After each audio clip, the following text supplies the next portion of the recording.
I always love doing experiments, and here's another one.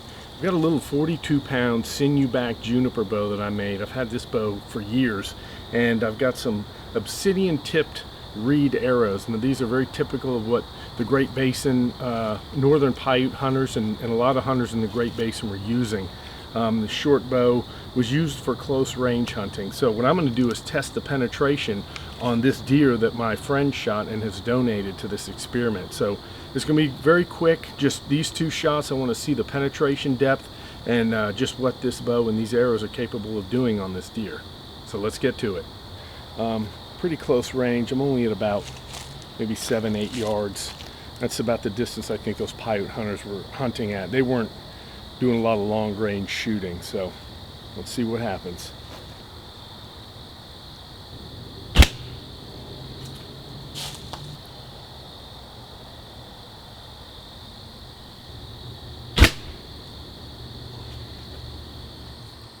Oh man, those things went deep. Let's see what's going on. Oh man, they both came out the other side. Wow. Yeah, they both, I can see that point.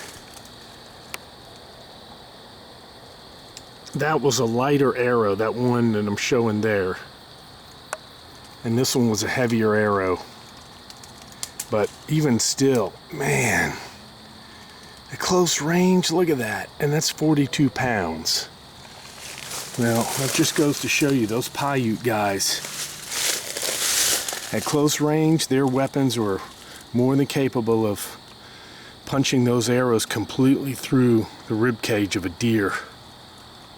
Shoot, man. Wow, I was really impressed. I didn't think they'd go that deep. I thought, they might get in halfway, but no way, man. Boy, a good close range shot just shows you what those things are capable of. I was able to get those points out of that deer, and look, there is not a nick off of those, either one of them.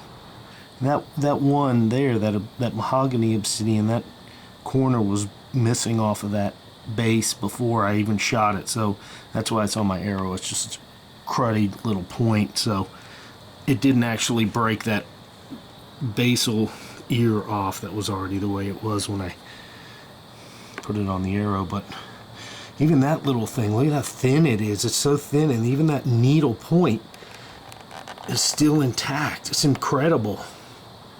Now, before I end this video, I want to show you guys how much these arrows weighed. So the first shot was with this little lightweight reed arrow, and that's just the arrow, and then I had to take the foreshaft out.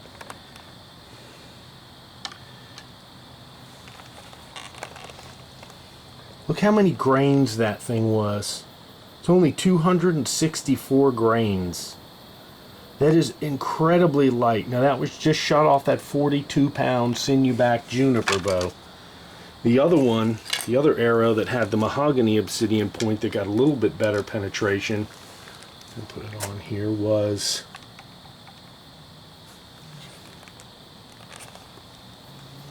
that's the entire arrow, was only 315 grains. And you guys could see what kind of penetration you got at close range. It's amazing. It just shows you what those little Paiute bows are capable of at close range. Impressive. Oh boy. I was really impressed with the penetration capabilities of this 42-pound sinew-back juniper bow and these lightweight obsidian-tipped arrows. The first shot was made with an arrow that only weighed 264 grains. I'm just blown away with how much penetration we were able to get with such a lightweight arrow. The other arrow, the second shot, was only with one that was a little bit heavier at 315 grains. And it had a kind of a bigger honking obsidian point on there, but that didn't matter. It had enough force behind it to punch completely through this deer and give an exit wound on the other side. What's also impressive is that neither one of those points suffered any damage. The tips were completely intact.